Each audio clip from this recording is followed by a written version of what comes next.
Hi, I'm Brian Mullen, and this is Balls Out Physics, episode 4.1, Virgin Galactic, Telecom, and Thermal Radiation. Now, I posted a link in the description below to a video called Space is Hard. It was made by my friend Droidfuel, who's spent a lot of time making videos about some of the stuff, some related things that I've been talking about, and he's also become a pretty good friend of mine. He also has a degree in engineering. We talk a lot, and we both see the same problems with the current model of our world, and so we've been working together a lot, and it's been a lot of fun. And so Space is Hard is all about Virgin Galactic and the struggle that Richard Branson and his company have had achieving low Earth orbit. He also made a video on gravity and the relativity issues, the history of it, and the holes that seem to be in the story, so to say. He spends a lot of time on these videos, so please watch his stuff. It's all pieced together with music and voiceover, and he spends a lot of time doing this, and he says it's a lot of work, and to be honest, it sounds like a lot more work than just standing up here and flapping my gums with a marker. So show him some love, please. Watch his videos, they're great. Need to motivate him to make some more, because they're very good. Great talking points too. And they're usually only about 5 or 6 minutes long, so it's not something you have to sit and pay attention to for a while, like I'm sure my videos are. So anyway, back to his Space is Hard video. A couple of the key things I want to point out are, in 1999, Richard Branson announced Virgin Galactic, and it's a company to basically travel the stars eventually, and he announced shortly after the announcement of the company that consumer or commercial flights, tickets would be available to fly on commercial flights into low Earth orbit as soon as 2007, and that never happened. In fact, they've still never made it. They're having a lot of trouble achieving low Earth orbit, and that's kind of strange because in the late 50s. The Soviet Union was able to put a dog into orbit with no computers, no internet, no prior knowledge, no tons of aerospace engineers out there with experience, and Virgin Galactic can't do it. And then you can go farther and say in 1961, John F. Kennedy announced that we were going to go to the moon, and then 8 years later we did it once and then 5 more times, apparently. And I struggle with that one, but they went to the moon and came back. That is such a huge feat compared to achieving low Earth orbit. Low Earth orbit, or LEO, if you remember from the last video, is where is basically the thermosphere, and where satellites and the International Space Station and all these thousands of objects are supposed to be. And we've been shooting them up there all the time, and Virgin Galactic hasn't been able to do it in 16 years with the internet and all of this experience.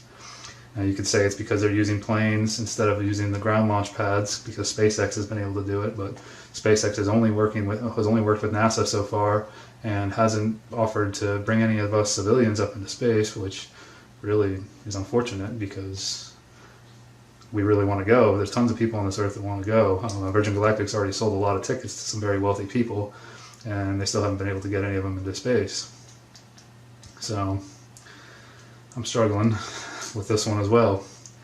And so Droidfield actually recently enlightened me to this. I didn't even think about the connection between Virgin, or the misconnection, as you could call it. The how surprising it is that they haven't been able to get into low Earth orbit. And so I went to Virgin's website, and I found after a few clicks that they claim only 553 people have been into space. That's not a lot of people. 553 human beings ever. There's a lot of human beings in the world right now. That's a small amount of people. We have to trust them that they're telling us the truth about everything they've done. And the majority of them have all held some type of rank, commander, etc. So that means they signed a contract with the government. And some contracts that you sign with governments prevent you from telling the truth even if you want to. Now, that's speculation. I'm not saying that they're liars, but I have a lot of trouble believing that things are in low Earth orbit. So, just putting that out there. It's something to consider. Doesn't prove anything, but it is an issue. So, I also wanted to talk about Telecom, and I will start with GPS, not really Telecom, but they are related. I probably mentioned it before, but GPS is one of the first things you think about when people would tell you that, nobody's ever been to space, that satellites aren't real, and, that satellites would burn up in the thermosphere, things like that. You say, well, how does GPS work? It was the very first thing I thought of, how does my Garmin work? That I don't use anymore thanks to cell phones, but it's supposed to work off of satellites, and I actually have an ATV that has GPS on it that worked way back in the early 2000s, and so I wonder, so that was one of the things I thought about too. How does that work?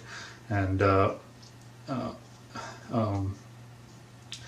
when you really start to dive into all this and research the history of GPS, you'll find that during World War II, GPS was actually developed, and it went into service in 1947 before any satellite was launched. And so it actually worked using relay towers. And it could still be working the same way. That is a possibility. But the general consensus is that it works off of satellites. But there is a way it could work without them. And then that leads into, we had satellite phones in the 80s and the 90s. People, usually fairly wealthy people were using satellite phones. We had cell phones with towers too, but there were also satellite phones. They did exist. And then all of a sudden the mobile boom takes off, and, well, actually I think they might have been all satellite, but anyway, the mobile boom takes off in the early 2000s and late 90s, early 2000s, and we start building towers everywhere. And a few years ago I was doing a little bit of telecom work, as we call it, and companies will hire structural engineers the mobile providers hire structural engineers to analyze towers for putting more equipment on them. A lot of times, these companies are competing with each other so fiercely that they're trying to provide more bandwidth to their customers to grow their customer base. And so, they're putting more and more equipment, upgrading equipment, putting more loads on these towers, and to the point where we actually reinforce towers sometimes. The tower is maxed out with the amount of equipment it can support for wind loads and things like that, they start reinforcing the base of the towers and the truss members and everything else, depending on what type of tower it is, to allow for more equipment. In some cases, they even build a new tower right next to an existing tower because we're trying to expand to all these mobile providers. But when I started thinking about this back then, I got into it. I thought it was really interesting at first. And the first thing that hit me is, why don't we just use satellites? We have to cut down all these trees. We have to build all these towers on Earth, and we launch all these satellites into space. There's so many up there. Couldn't we figure out a way to use them, or launch a few more? They seem to be so efficient. We have satellite TV, direct TV, stuff like that. So why are we building all these towers? If we're going to take TV into space, why wouldn't we take mobile phones into space, or the mobile phone service into space? It was very puzzling for me back then, but I just kind of shrugged it off, didn't really think too much of it. And then I got into other work where people are running fiber optic lines through cities to put more antennas up on the roofs of buildings. Just antennas all over the place. It just didn't add up for me, but I figured there must be a reason for it. But now I think that reason might be something else. I'm sure you know if you watched the last episode. So that was very puzzling for me. But in the last episode, in episode 4, I talked about conduction and convection, but I didn't talk about thermal radiation, and I didn't do that on purpose because I had looked into it, and I wanted to see what people said. I wanted to see what kind of rebuttals I got with black bodies and everything we're taught, how things radiate in space, and because I knew I had to talk about that in a separate episode because I wanted to explain the thermosphere and all that, and I didn't want to ramble on for an hour. So. Thermal radiation, I think the best place to start is how it works on Earth before you go into space to talk about it. And I want to start with an engine. I think this is the easiest way, a car engine, easiest way to explain it. Here I have an engine and a radiator, and for you gearheads out there, I'd imagine that this is a 4.0 liter straight 6 out of a Jeep. It's just what it looked like to me after I drew it. So we've got our radiator, we've got our hoses, our rubber hoses that transfers coolant to and from the engine, liquid cool. Almost all cars nowadays are liquid cooled, and so that's what antifreeze. You typically have a mixture of antifreeze and water in your radiator.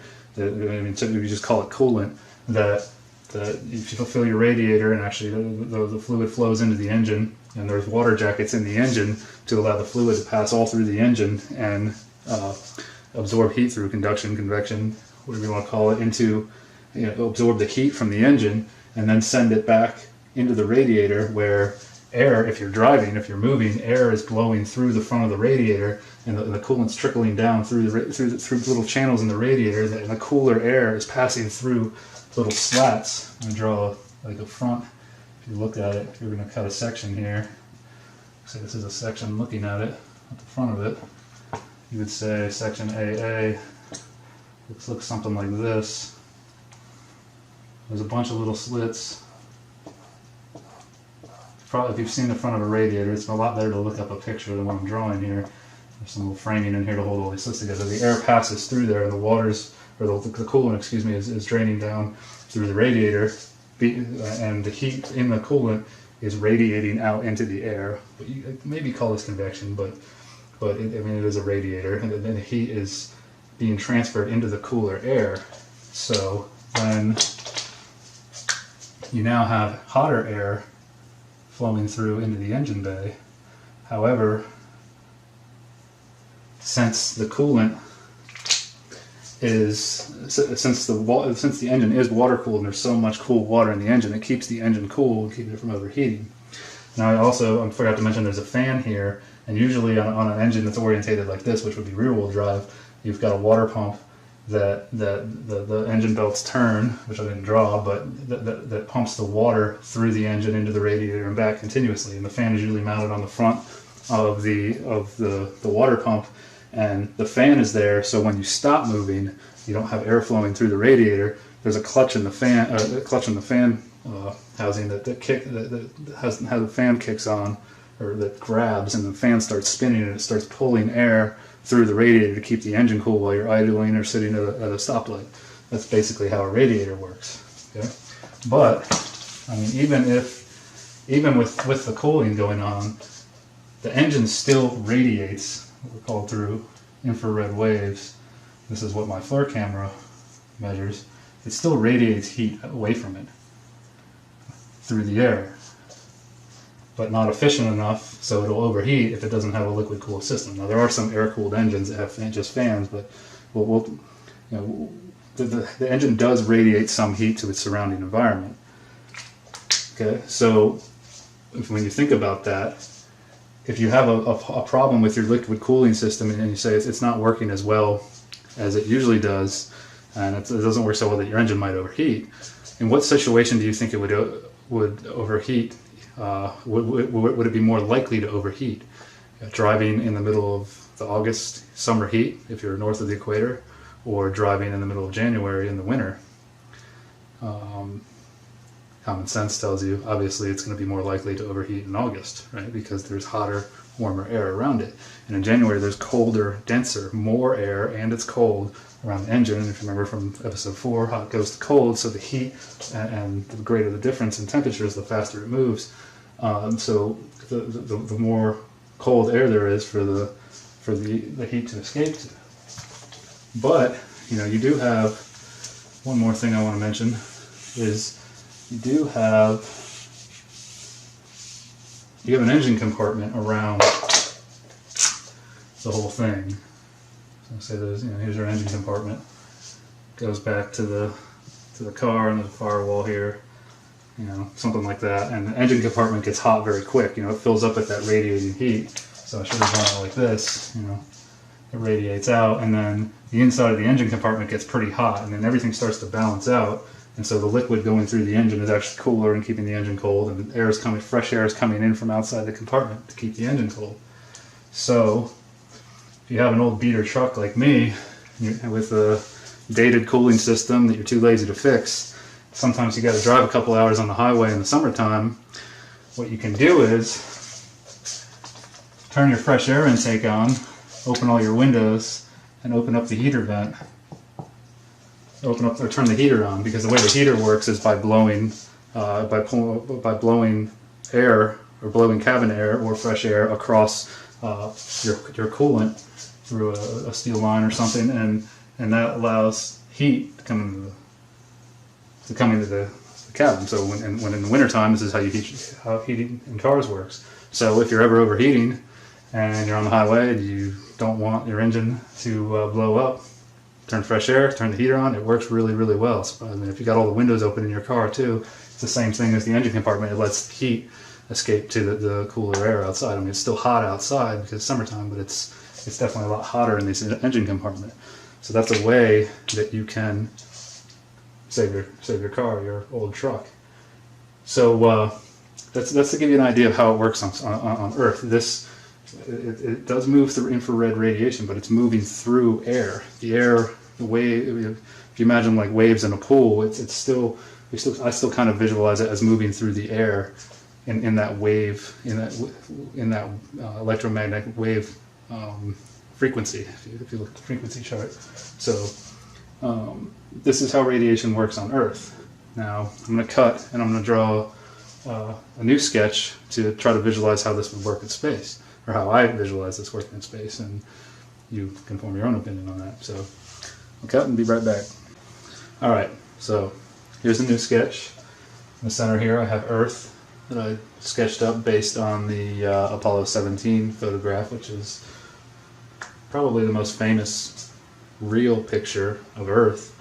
What's very surprising when you start looking into all this is how few real pictures there actually are. All of the new stuff is composite. The new video Earth pictures is composite. You can really tell it's a composite, kind of almost like a rendering, or even cartoon some people call it. I don't want to call it that, or an animation for the newer stuff. And this was supposedly taken 40 years ago.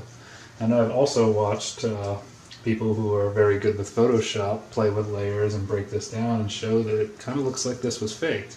But I'm not a Photoshop expert, and I'll let you be the judge of that. If you just look into this and see what you find. But anyway, assume it's real. Apollo 17 photo. Got Africa, Madagascar, Saudi Arabia, Iran, and India up here. That's the footage that's in a lot of our textbooks, or the picture that's in a lot of our textbooks. And so I'm assuming that the sun is over here, and it's 100 times the diameter of Earth, so all the light should be, or the majority of the light should be engulfing Earth, theoretically. And got sun rays, typical. TYP is a very common abbreviation you'll see on engineering drawings. So I've got the sun rays engulfing Earth, or absorbing the rays that are hitting it, and the other ones are passing by. The ISS up here in the thermosphere, and then I've got a blow-up of the ISS that I want to talk about. And also added up to Apollo 13 up here, because I've mentioned it on the last video, and some people had said that the light hits Apollo 13 and it heats up, but it immediately cools down. Heat immediately radiates away because of black bodies and thermal radiation in space through infrared light. Okay. So starting with the ISS, because the ISS does have a cooling system on it that's supposed to cool the I'm looking for solar panels. And so, you know, I kind of looked into that a little bit before I made episode 4, but you know, I figured I would get people commenting about that, about the ammonia-based cooling system. It's a liquid cooling system, just like I described with the engine. Well, not just like I described it, but very similar. And so what's supposed to happen is these are the solar panels right here. If you look this up, I have a link below in the description to a space.com article, or to the space.com description of how this works. And so you've got the solar panels, and then this is the body of the space station, and you've got Russian and American side. You can see all this on space.com.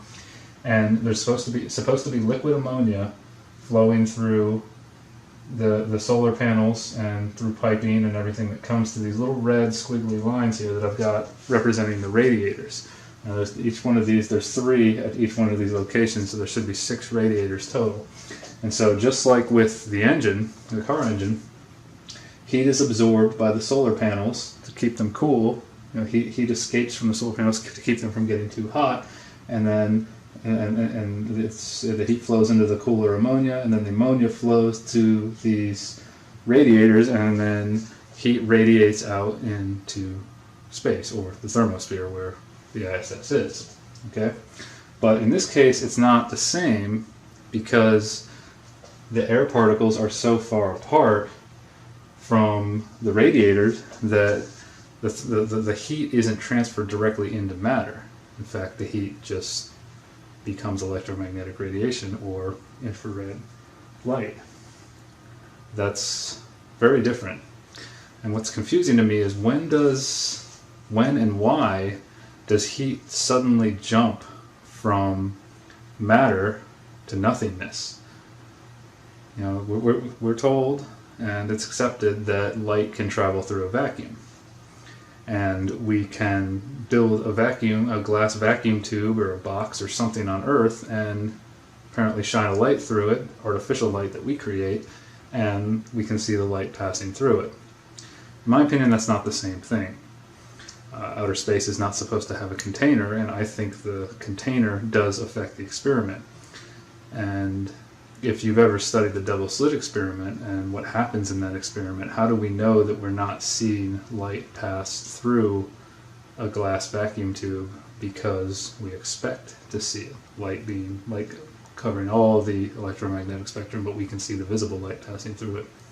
Now that sounds far-fetched, and in episode 6 I will go over the double slit experiment because that is one of the most mind-blowing things I've ever discovered in my life.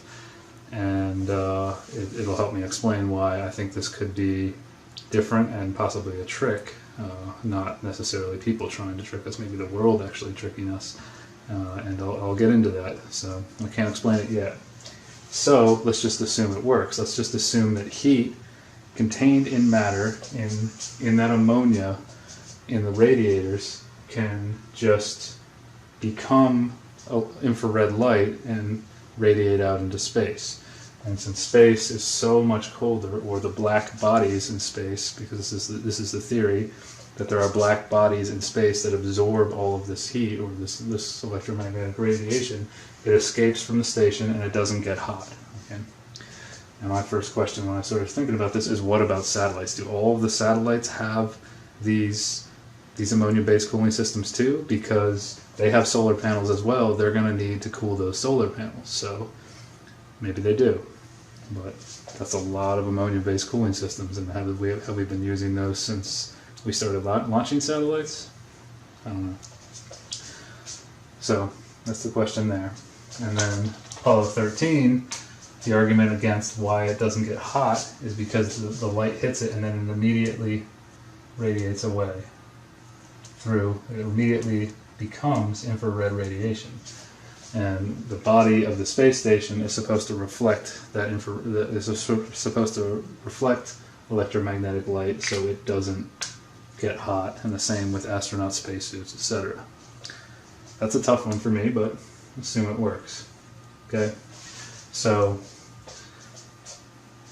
infrared radiation, or infrared light, radiates away from these little radiators out into the void of space, where theoretically I would say it's infinitely cold compared to everything else.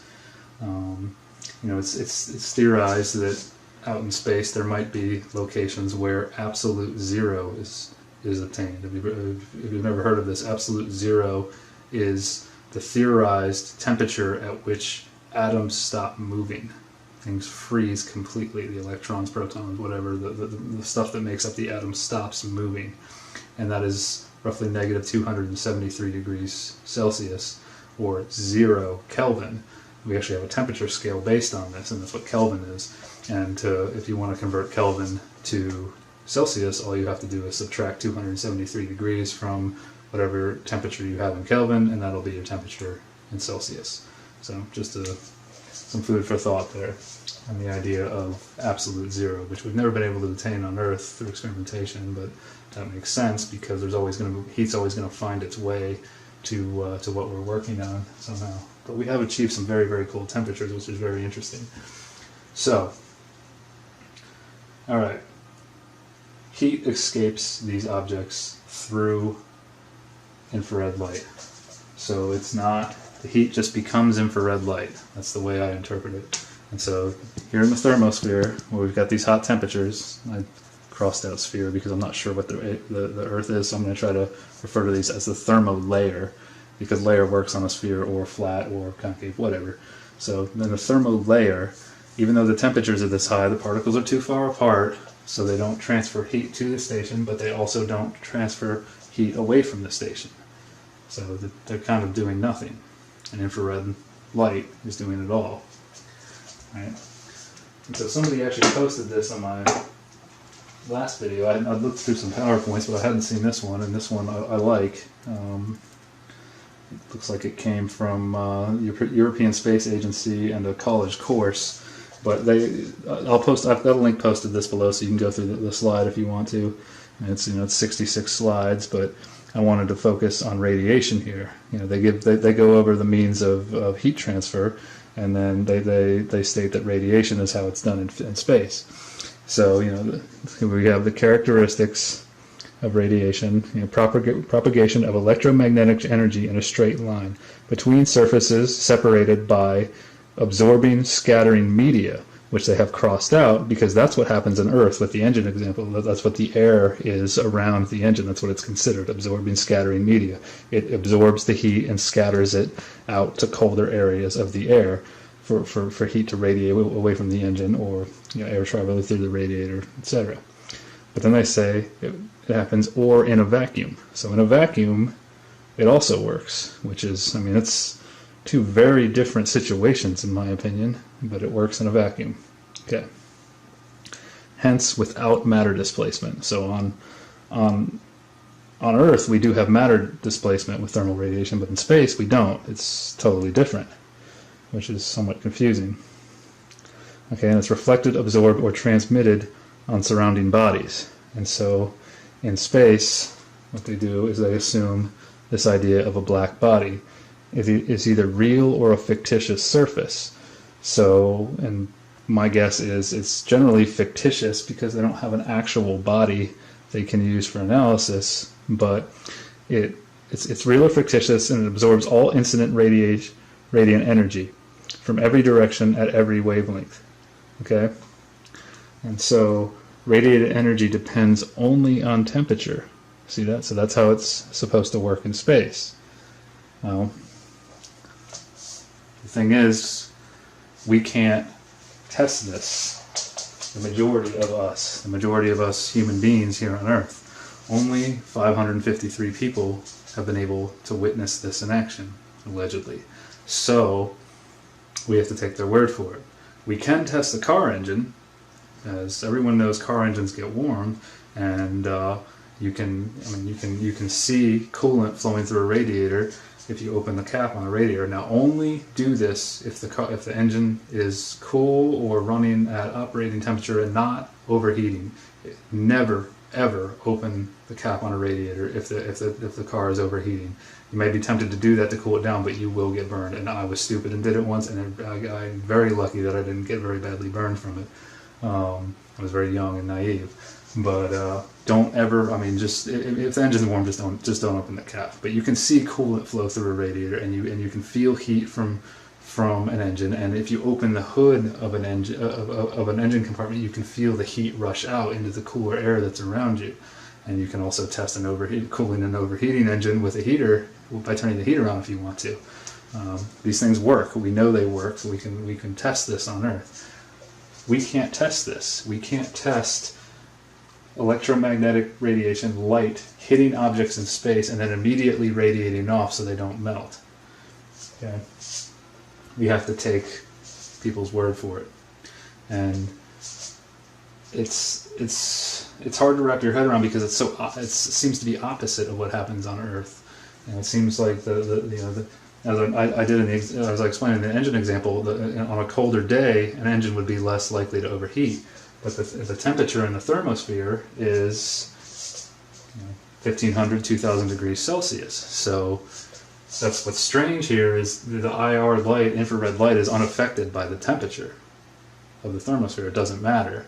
It's all about black bodies and how the radiation wants to travel to these fictitious black bodies that are very cold. Okay? So that's how it works, and let's assume that it does work, that the electromagnetic or the infrared light can transfer heat away from bodies in space. Alright, so now that we went over the space station, get rid of that, I had that blown up view of it. So Apollo radiates away its heat. We know that, or that's what we're assuming, that it works. ISS radiates away its heat. So now, you might be wondering, like I am, what about Earth? Earth, we're told, as I explained in episode 4, Earth gets warm because the atmosphere, the particles in the atmosphere, the air, absorbs light, electromagnetic radiation from the sun, and becomes warm. That heats it, okay? So, light is coming from the sun and hitting this side of the Earth, and it's being warmed, right? And as we know, when the sun goes down, or goes out of our view, whatever you want to call it, the air begins to cool, the ambient temperature begins to drop. And so that would be this side of the Earth. It would be nighttime on this side of the Earth. But if actually, I'll put that back up here.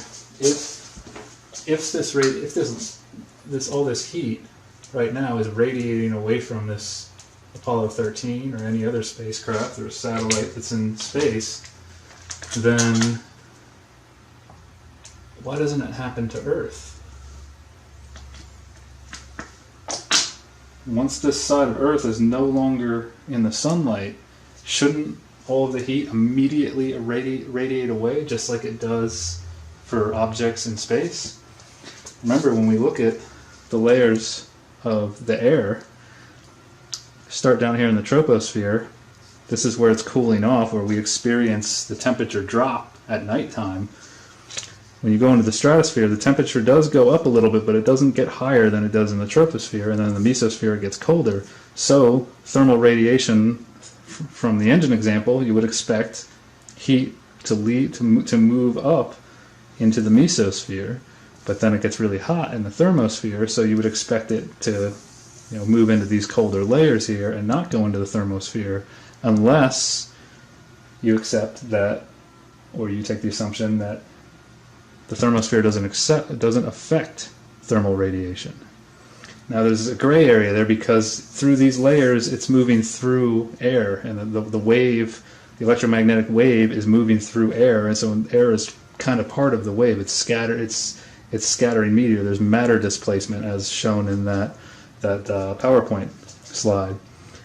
But since in the thermosphere the hot air doesn't affect the satellites and the ISS, we have to assume that it doesn't affect thermal radiation leaving Earth, or radiated heat leaving Earth, right? It has to be that it can't do one and it can't stop one and it can't stop one and prevent one and allow the other to happen. It has to be consistent. I mean, at least that's what logic tells me. So thermal radiation leaving the Earth is not affected by the thermosphere at all. So what stops all of this heat from immediately escaping? And these fictitious black bodies are very, very cold in space, and we assume that there's very, very cold mass out there in space, and that all of these objects up here, the ISS, the Apollo capsules, whatever, space shuttles, everything immediately radiates the heat away so it doesn't overheat. So wouldn't that happen here on this side of Earth? What's stopping it? Why all of this heat would immediately radiate out of space? This side of Earth would freeze. We'd die. We couldn't survive here if this is what happened. That's just the way I see this, looking at it logically. I mean, even if you make a fire, that heat is gone. It's just immediately, without the sun there warming the atmosphere, we would get very, very cold, just like everything else, right? Just like all the other objects in space. This should all happen the same way. That's very puzzling, because we know one thing we can test is we can go outside at night, and yeah, it's colder, but we don't freeze to death. I mean, in certain parts of the world it's probably pretty cold, but we can put coats on and we can survive. But the ISS, according to NASA, without its ammonia-based cooling system, would see temperature swings between 250 degrees Celsius and or Fahrenheit and minus 250 degrees Fahrenheit. I think it's around 150 degrees Celsius, well over the boiling point of water, and minus 157 degrees Celsius. I said 150 and minus 157, something like that. It's I mean, very huge temperature swings. But with their heating and cooling system, it's controlled. But Earth doesn't have an ammonia-based heating and cooling system. It's just got air around it. And so what keeps all this heat from escaping? You might think, when I first started thinking about this, I thought, okay, maybe some of this heat from over here where it's getting hit by sunlight makes its way over here. But no, space is colder. The black bodies, the assumed black bodies in space are cold. So it would go, the heat would be going this way too. It wouldn't come over to this area. I mean, the heat would just be trying to get away from Earth as fast as it possibly can. So that doesn't make sense to me.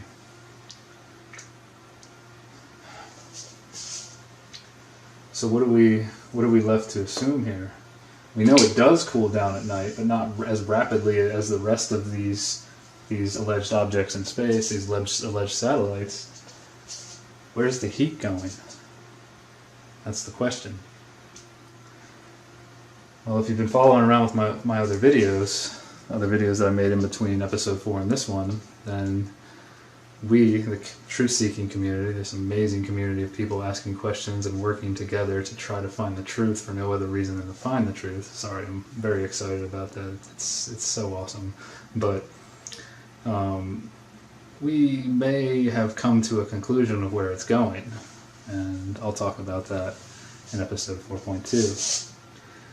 So think about this. Where is this heat going? Now, one more thing I want to say, because I still don't, there might be an explanation out there for this, but I like to try to think things through on my own. Why does heat that's contained in matter suddenly jump to electromagnetic radiation, infrared light, where there's no mass? You know, like we said, infrared electromagnetic radiation can travel through a vacuum. We're assuming that is correct, but what makes it jump? And when I really started thinking about this, I remembered the most, I'm sure you've seen this equation before, the most famous equation that we've all heard of, I'm sure, is E equals mc squared. I'm sure you've heard of this equation, right? Everybody's heard of this. What this says is energy, or heat, or the amount of energy contained within a unit volume is actually the definition of heat. People have called me out on that, and temperature is actually the measure of energy in the particles, but semantics, in my opinion. Heat, energy, is equal to mass times the speed of light squared. But we have energy moving through nothing, and there's no mass, because light doesn't have a mass, or sometimes they say photons do have mass, they don't have mass, do they? I don't know, but infrared radiation, does it have mass? But there's no particles in the thermosphere, and as you get into the exosphere and out into space and farther away from Earth, there's very, very few particles, not enough for waves to travel through, so the waves are traveling through nothing, because here on Earth, when electromagnetic waves travel through the air, it's kind of like waves traveling through a pool. Like, you can't see it, but they are moving, they're displacing matter. Matter is being affected by the waves traveling through them. But in space, there is no mass. So if mass, isn't mass zero? This becomes zero. 0 times something is always 0. So energy is 0. So heat's 0, well, what? Very confusing. I'm sure there's probably a complicated explanation for this, but this is very simple math here. This equation is very well accepted, especially when it comes to nuclear power. So, what's going on? How can things in space be so different than on Earth? And what I always go back to, yet we theorize dark energy because of the conservation of angular momentum, which we've tested and shown works on Earth. But then some of our laws seem to get defied right around Earth, and it just doesn't add up for me. And so this is why thermal radiation and black bodies and all of this kind of complicated reasoning isn't logical to me. This equation was thought up by Albert Einstein. Most people know that. And Albert Einstein said that if you can't explain something simply, then you don't understand it well enough. Well, the general public, the people that are paying for all of this space travel, all these satellites, we're the ones paying for this. We are asking for explanations for these things that don't make sense for us. And we don't want complicated explanations, and the man who came up with this equation, the unofficial poster boy of science, in my opinion, everybody knows who Albert Einstein is. He's probably the first scientist you think of when you say, hey, name a famous scientist. He said that if you can't explain something simply, then you don't understand it well enough. So we need some simple explanations for this. We're tired of complicated explanations. A lot of people haven't had all the math that these scientists have had, and engineers and everybody else. You're throwing out equations with derivatives and integrals and all kinds of calculus, and it just confuses people. They don't want to try to figure out the answer that way. And if you have to explain it with calculus, then you don't understand it well enough. I agree with Einstein on that one. So we have, again, 553 people to trust, the majority of whom sign contracts with governments, and how can we trust that they're telling us the truth? Many people aren't trusting government anymore, and I don't trust the government very much. One of my favorite memes out there is those who trust the government probably didn't pay attention in history class, because governments have done some very bad things to people over the years, and they're pretty much responsible for more death and poverty and suffering than anything else. So why are we trusting government agencies to tell us what our world is? I don't know. Getting too philosophical, I guess. But these are the things I'm struggling with, and this one defines so many simple things, simple equations, simple logical thoughts and reasoning. So think about it, form your own opinion, because this is just my opinion. I'm just giving it to you. I'm not telling you what's true or not, like I try to say a lot. So that's it. Can these things really cool in space, or cool instantly in space, without it happening to Earth too? And if this isn't what's keeping Earth cool, if this thermosphere is really hot and it would affect thermal radiation, then it would keep all the heat in. So then where would the heat go?